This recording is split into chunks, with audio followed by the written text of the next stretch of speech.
শিৱসাগৰ জিলাৰ জয়সাগৰ আৰক্ষী থানাৰ অন্তৰ্গত বলিয়াঘাটত চোৰাং গৰু জব্দ শিৱসাগৰ জিলাৰ ৰেৰিয়াৰ পৰা কলিয়াবৰলৈ সৰবৰাহ কৰা হৈছিল চোৰাং গৰু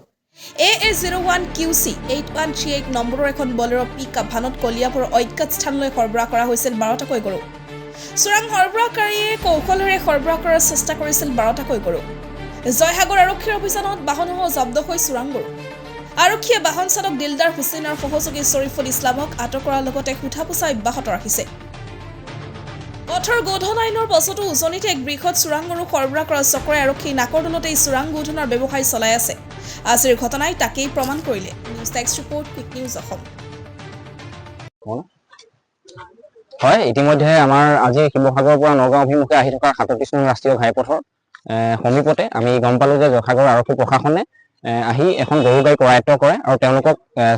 এনেদৰে ইয়াত ৰখা হৈছে আসলতে যি সময়ত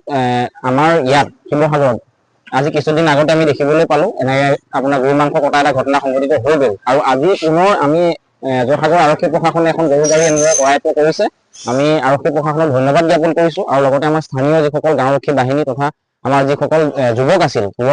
যুৱকসকল ওলাই আহিছে সকলোৰে সহযোগিতাত আৰু জয়সাগৰ আৰক্ষী প্ৰশাসনৰ সহযোগত এইদৰে তেওঁলোকক কৰায়ত্ব কৰি ৰখা হৈছে